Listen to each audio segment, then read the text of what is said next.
Croatia hosting this year's Three Seas Summit and Business Forum. It took place in Dubrovnik, where the meeting's focus was strengthening energy infrastructure within the member countries. It's the Three Seas Initiative, and by that, as you can see, we're talking about the Baltic, the Black and the Adriatic Sea. And the countries are those that lie between them. They're very interestingly positioned, and they have an interesting sort of history and the future. I spoke with Croatian Prime Minister Vlade Plenkovića, who told me the region is managing with some difficulty, but they are managing the energy supply strains.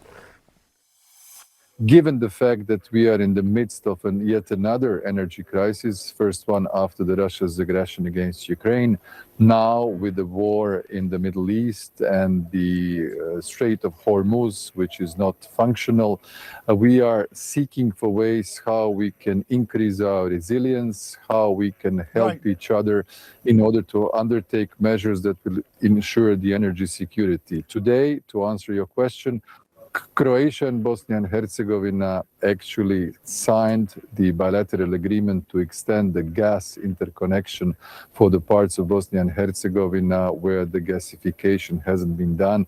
And it is really a big achievement with a lot of support of the United States. I'm looking at a map at the moment, a chart showing the nature of the Three Seas Initiative, and I can see sort of the Black Sea, the Adriatic and the Baltic. Now, of course, so much energy did come from Russia that has now gone away, but it's where the other new sources can come from, whether they come from the United States, obviously the Gulf is more limited. Where can you actually get new sources of energy and to tie it all together within the area? Well, you are exactly right. Over the years, most of the members of the European Union abandoned the Russian fossil fuels. Croatia got rid of Russian oil and Russian gas. There are only two landlocked countries who are still using and buying Russian oil, that are Hungary and Slovakia, more as an exception rather than a rule.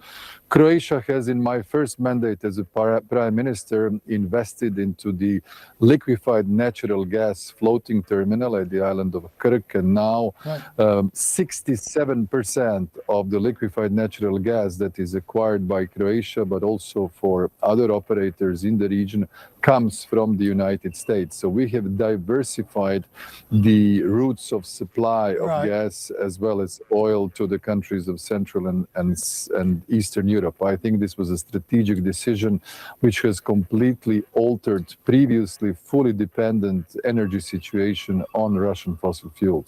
We look now at the change in government in Hungary. You have been a critic of the former Prime Minister.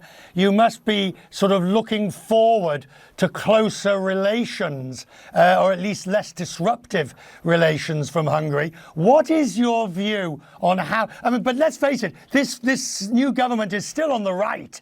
It's still not exactly, it's got certain views. So what is your hope now that there is a major change in government in Hungary for Central and Eastern Europe?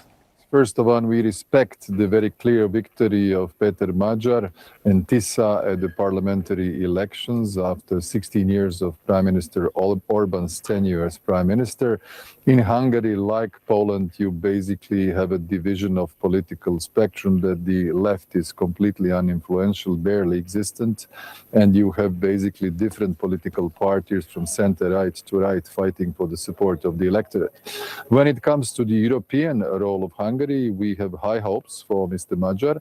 I think that the fact that Hungary has already lifted its blockade of a loan that was intended with 90 billion euros for Ukraine, that we decided at the European Council in December. Now the decisions have been done last week. We can extend our support to Ukraine, 60 billion euros for its military and defense, and 30 billion from the functioning of the state. On a more bilateral level between Croatia and Hungary, we have now an opening, several months, to put on the table all the open questions, try to address them quickly, and forge a sincere partnership and a friendly relations that these two countries over the centuries of cooperation have had in the past. Prime Minister, guess what? You are now the longest serving Prime Minister or head of government in the EU. I'm sure more than one of your colleagues has pointed this out to you with Viktor Orban gone. You are now the father of the club, as they say. That gives you a certain responsibility because you've been there so long.